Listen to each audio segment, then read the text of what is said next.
Ito mga guys, sa mga sangkap natin sa pagluluto ng Pancit Bihon.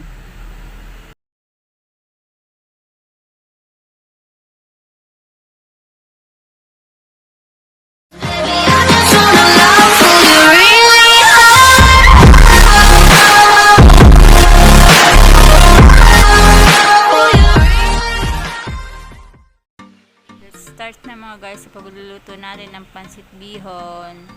See you!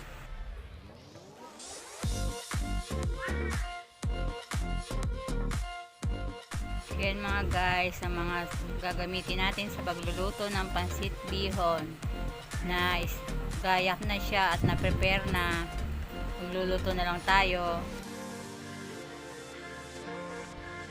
Yan mga guys, hinimay na manok, yung canton optional, and then repolyo ginayat na, baguio beans ginayat na rin, carrots ginayat na, onion, sliced onion, garlic, fishball, yung bihon natin na binabad na sa tubig.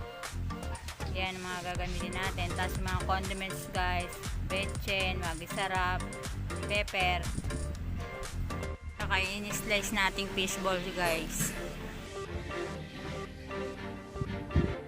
A few moments later. Natin gagawin guys, magsalang tayo ng kawali, tapos lagyan natin ng mantika, tapos pirituhin natin yung fishball, and then i-separate natin para magigisa na tayo ng bawang at sibuyas.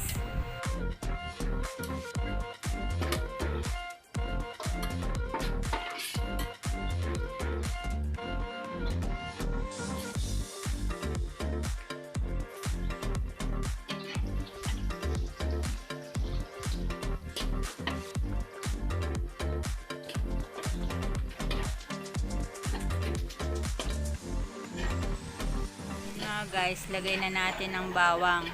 Antayin lang natin maging golden brown.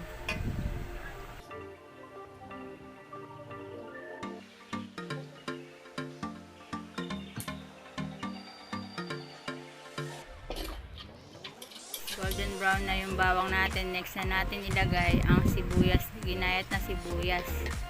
Lutuin lang din natin siya mga guys, gisahin lang natin.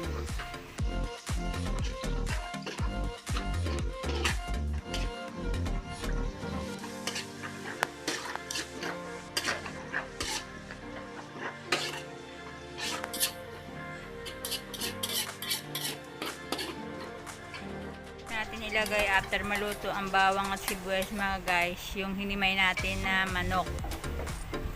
Gisa-gisa lang natin, halo-halo. Hinimay na manok guys, napakuluan na yan, nilaga na yan, tapos hinimay siya, inalis yung mga buto-buto, ayan, hinimay siya na para laga na siya.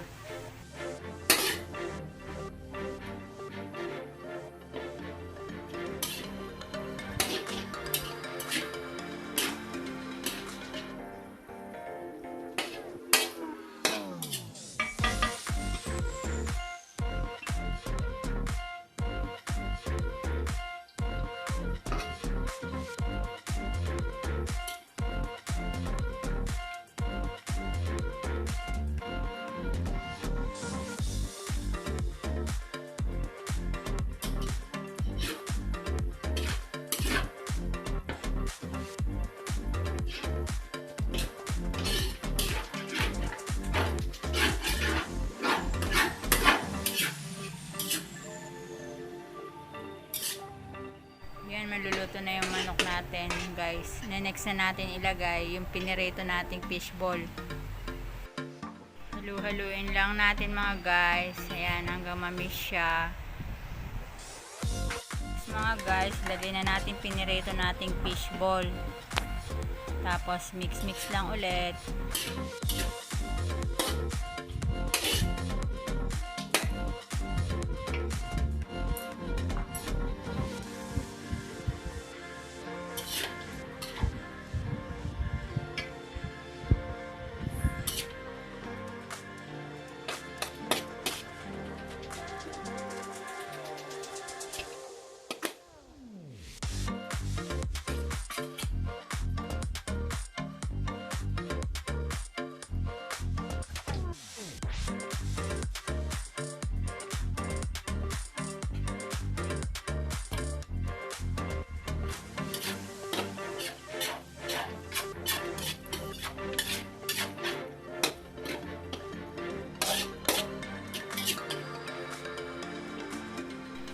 Next mga guys, lagyan na natin yung ginayat nating carrots.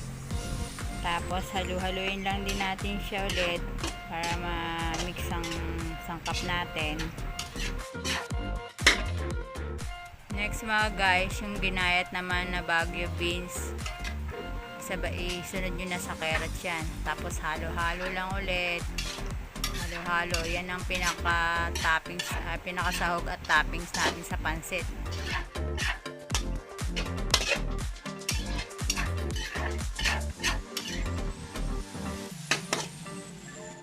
Then lagyan nyo na guys yung betchin, pampalasa.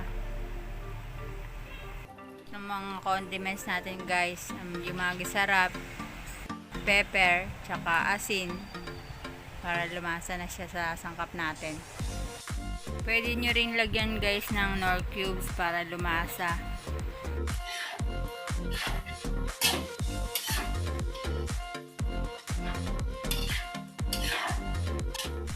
Then mix lang ulit. Halo-halo lang tayo mga guys.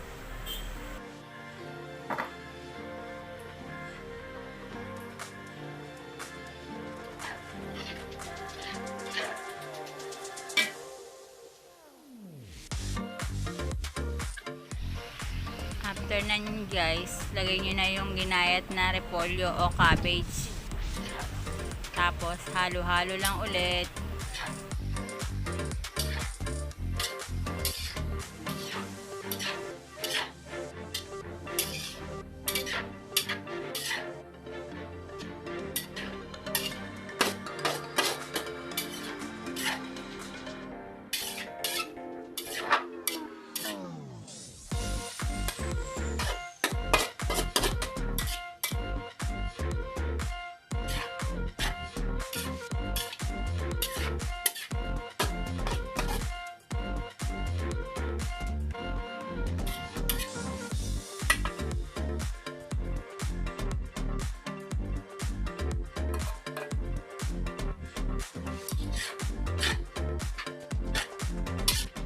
Mga guys, lagyan natin yan. Yan yung pinaglagaan guys ng manok, yung pinakasabaw niya.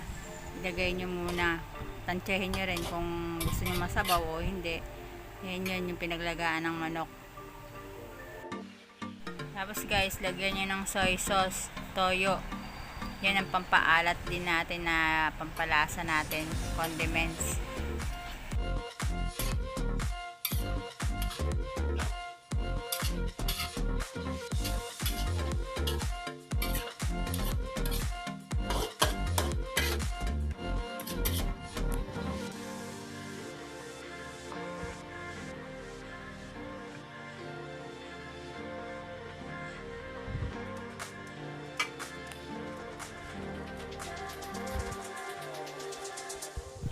Halo-halo lang tayo mga guys. Ayan, ang mamix yung mga lasa niya.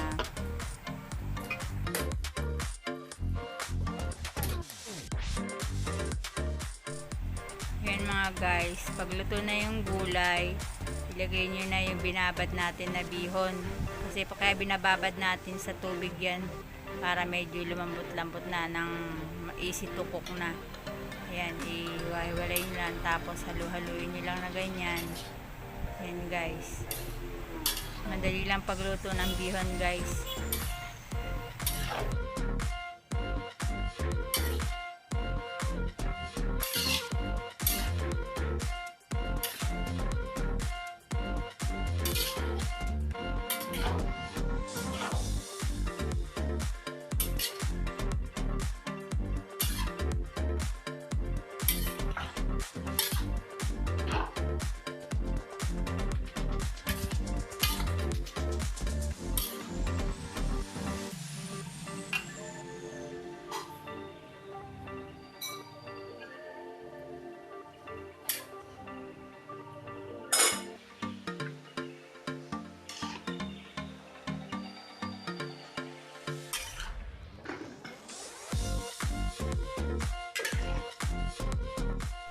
Habang naluluto guys, unti-unti nyo nilalagay yung bihon para ayan, hiwa-hiwalayin yung ganun.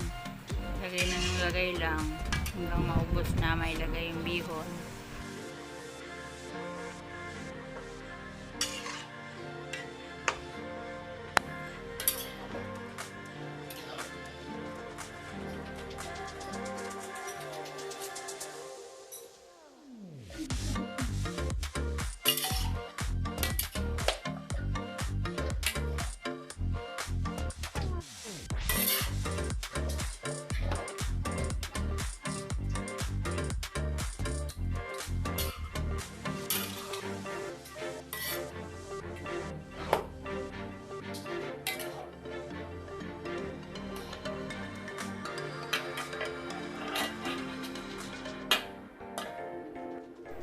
Next mga guys, ibuhos nyo na yung natitira pa nating sabaw ng pinaglagaan ng manok.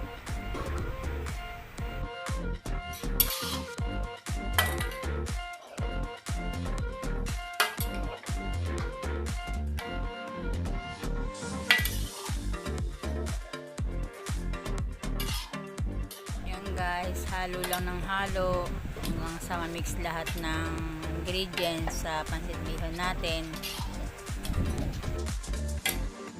Nakita nyo guys na medyo maputla, lagyan nyo pa ulit ng konting soy sauce para medyo maganda-ganda yung kulay.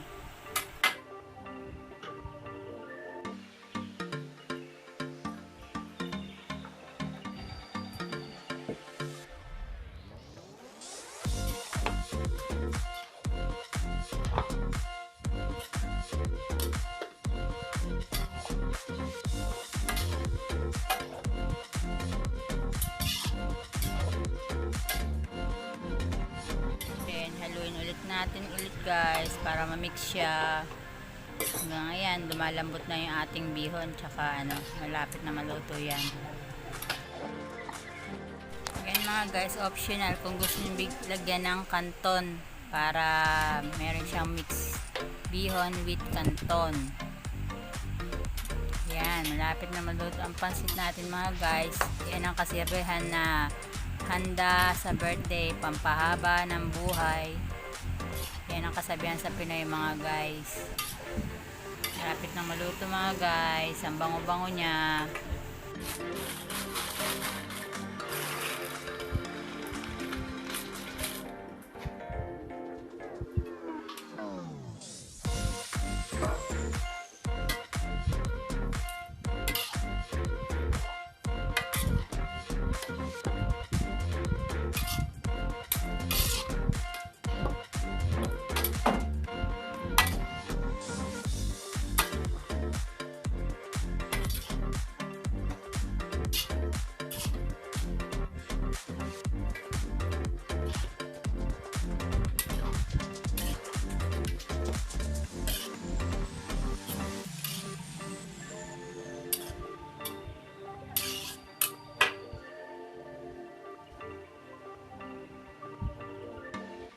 Lagyan nyo pa ulit guys ng soy sauce, depende sa panlasa nyo guys, kasi medyo matabang pa kaya nilagyan pa ng konting soy sauce.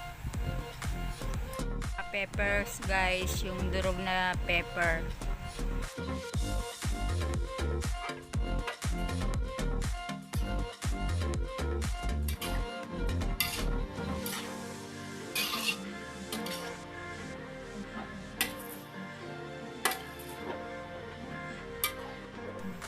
Yan mga guys, ito na siya. Pwede na natin ahain para sa birthday ng kapatid kong PWD.